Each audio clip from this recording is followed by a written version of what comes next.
अरे बेटा, वो कवच झांसी नरेश गंगाधर राव का है और वो उसे ढूंढ रहे। कहाँ रखा तूने? कहीं गिरा तो नहीं दिया ना? अनु, अरे कहाँ गिरा दिया?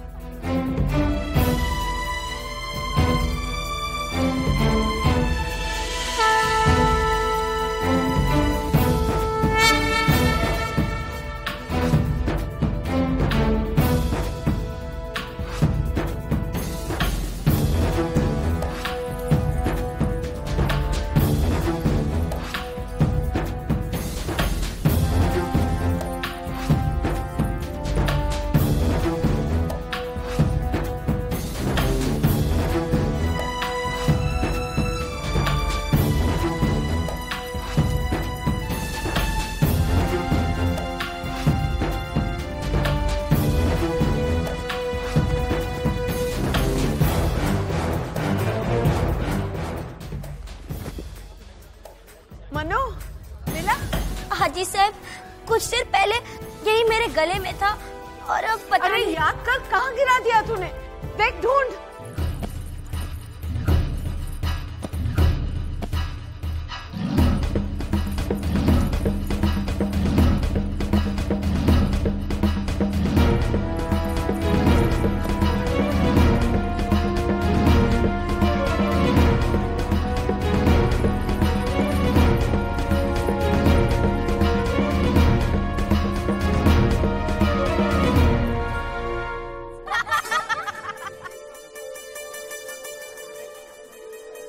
देखिए ताई साहब,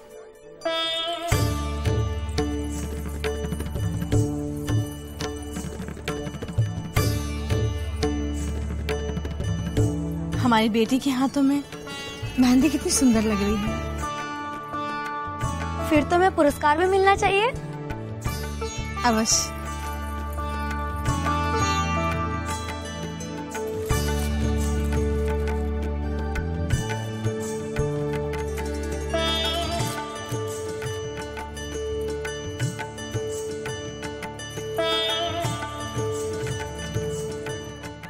इसे गरीबों में बांट देना।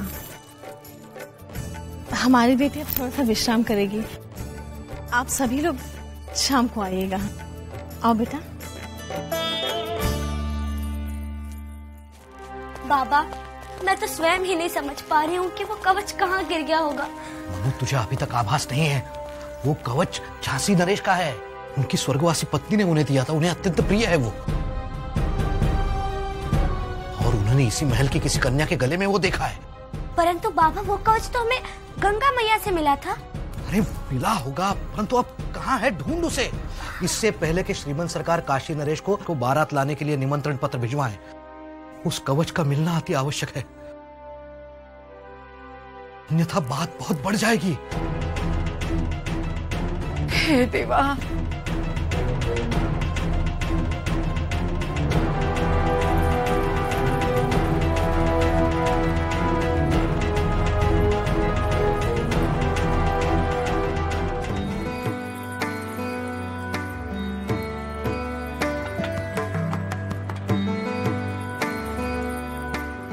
बेटा, ये वस्त्रों और आभूषणों में से तुम्हें जो पसंद आए वो पहन लेना। जय साहब। और हाँ, विश्राम करते समय अपनी मेहंदी का ध्यान रखना, कहीं बिगड़ न जाए। जी।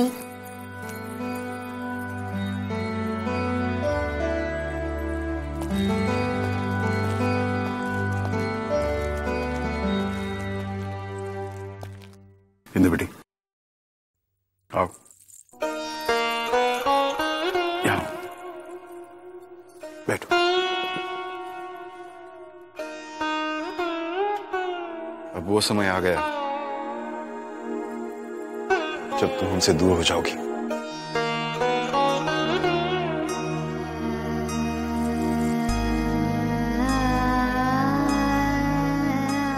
क्या करूं बेटी, एक पिता होगा जिसे वर्षों से फूलों की तरह रखा, वो आज हमसे दूर हो जाएगी।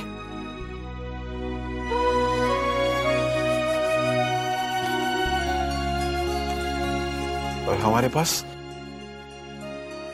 हमारे पास स्मृतियां शेष रह जाएगी।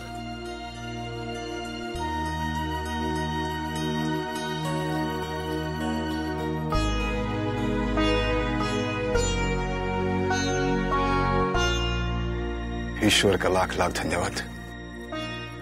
इस बार तेरे विवाह के समय कोई व्यवधान उत्पन्न नहीं हुआ।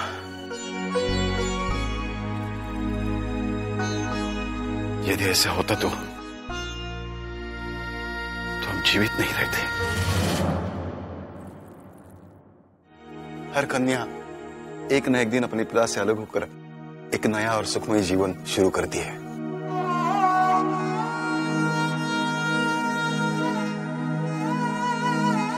चलता हूं, बारात को निमंत्रण पत्र देना है।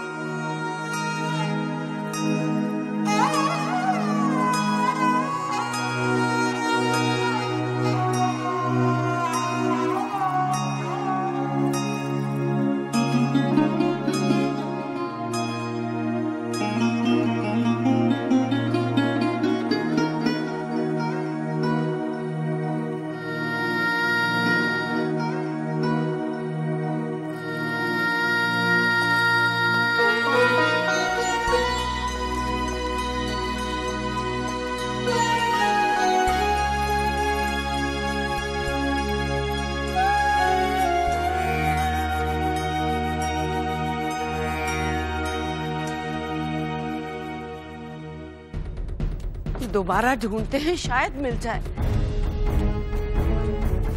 हे देवा, कवच मनु के गले में ही था। हे देवा, कहाँ चला गया? आप तो जानते हैं मोरोपंत, हमें जिनसे बात करना भी पसंद नहीं, आज उनकी बात सुननी पड़ेगी।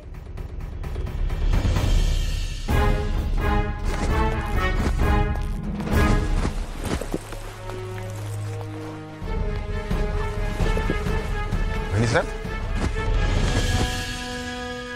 ये क्या कर रही है? क्या ढूंढ रही है? नहीं, वो क्या है ना, ये बैठक अस्त व्यस्त था ना, तो हम ठीक कर रहे थे। अरे वही साहब, आप भी ना किसी से कह दीजिए, वो कर लेगा। मोरोपंत जी, मेरे साथ चलो। काशी नरेश को बारात लाने का निमंत्रण देने जाना है। अभी से क्यों? मेरा मतलब है दोपहर में तो बाराती विश्राम कर रहे होंगे। वही साहब, विवाह में विश्राम कैसे?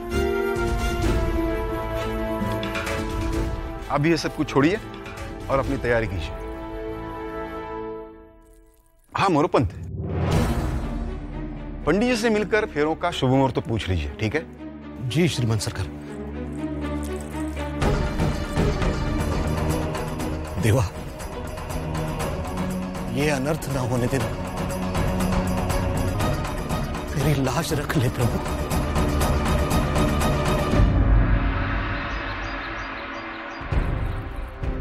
उस कन्या का मिलना अति आवश्यक हो गया है रघुनाथ।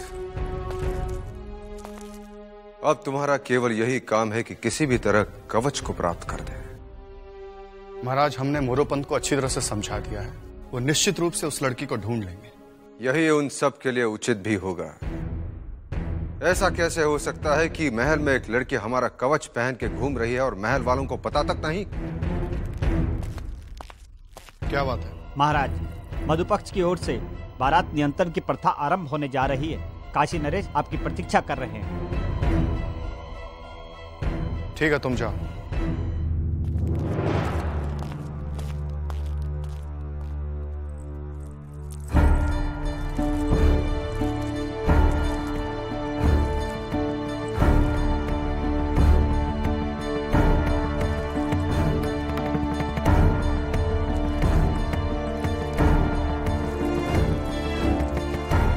हम नहीं जा पाएंगे। महाराज क्षमा कीजिएगा, दरअसल आपने अभी तक किसी भी प्रथा में हिस्सा नहीं लिया है। कहीं हम जानते हैं रघुनाथ, परंतु अभी हमारी मनस्थिति नियंत्रण में नहीं है। हम कवच को भुला नहीं पा रहे, और ऐसे में श्रीमंत बाजीराव पेशवा से सामना न होना ही ठीक है। ठीक है महाराज, काशी नरेश को हमारा संदेश भेजा जाए। जैसी आपकी आज्ञा महाराज।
आदरणीय काशी नरेश, शामक राव जी, आप अपने सुपुत्र एवं गणमान्य भारतीयों सहित हमारे यहाँ सादर आमंत्रित हैं।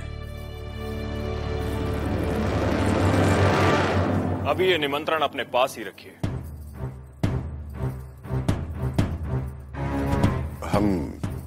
हम आपका आशय नहीं समझे। आप सब कुछ समझ रहे हैं, परंतु समझना नहीं चाहते। हम अपने परम मित्र झांसी नरेश माननीय गंगाधर राव का सिद्ध कवच, जो आपके महल की किसी कन्या के पास है, सबसे पहले उसे भिजवाइए, फिर हम आपका निमंत्रण स्वीकार करेंगे। शामक राव जी, आपको क्या हो गया? एक साधारण कवच के लिए आप हमारा आमंत्रण अस्वीकार कर रहे हैं? साधारण? जो वस्तु किसी को अत्यंत प्रिय होती है, वो साधारण नहीं होती। अत्यंत मूल्यवान से, प्रिय से। अभी ये बाजीराव पेशवा इतना लाचार नहीं है। ऐसे एक तो क्या, हजारों कवच अपनी पुत्री पर न्यौछावर कर सकता है। हजारों नहीं, लाखों कवच निछावर कर सकते हैं श्रीमंत बाजीराव पेशवा साहेब।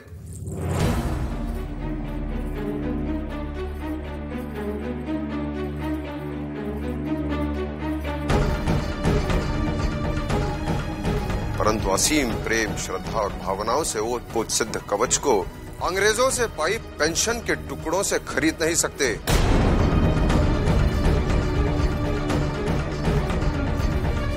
वाह वाह,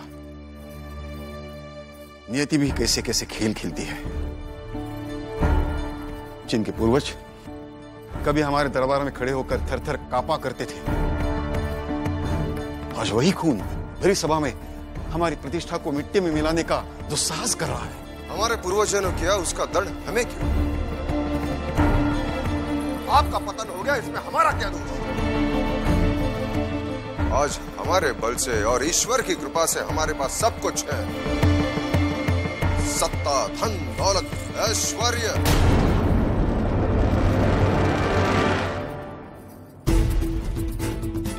वो सब हमारा था। बस पेशवा महाराज, बस। अब कुछ मत बोलिए। हम अपने आदरणीय मित्र का और अपमान नहीं सह सकते। हमें तुरंत वो कवच चाहिए, अन्यथा ये बारात वापस चली जाएगी।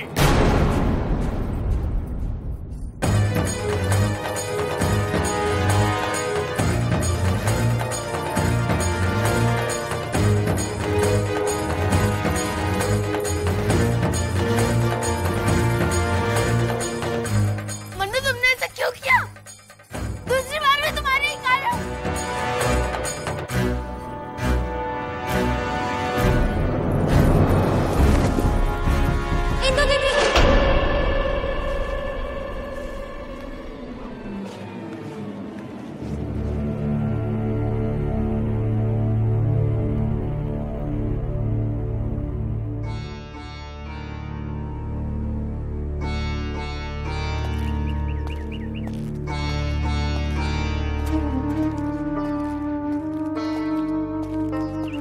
अच्छा सुनिए, हमारे आजोबा कहाँ हैं? महाराज तो बारातियों को आमंत्रण देने गए।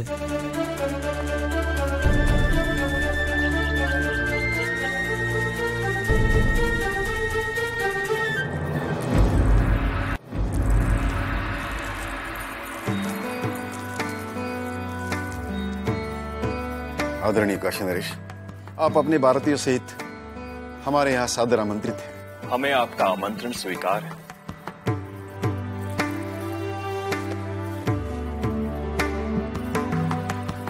शीघ्र पधारिए।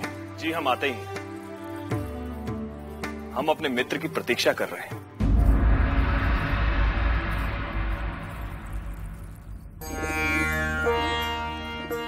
सावरिया, खाओ। नहीं खाओगे? सावरिया, तुम भी हमारे व्यवहार से दुखी हो गए, परंतु हम भी क्या करें। पिछले 5 वर्षों से हम उसे पहन रहे थे। बड़े मान से दिया था हमें रमाबाई ने। उनकी अंतिम भेंट थी वो, परंतु हम उसे लिए बगैर यहां से जाएंगे नहीं।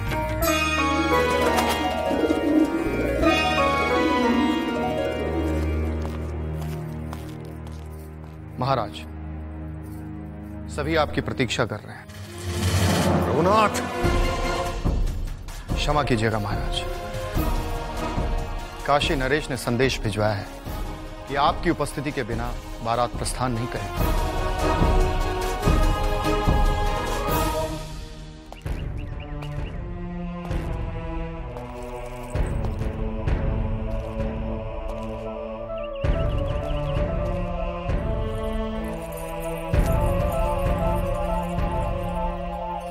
ईश्वर का लाख लाख धन्यवाद।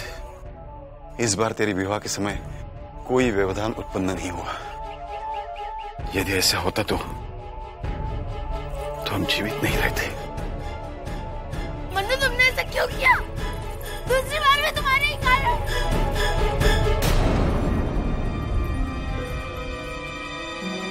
इंदु दीदी! हे देवा, क्या करूं? कहाँ ढूंढूं उसे?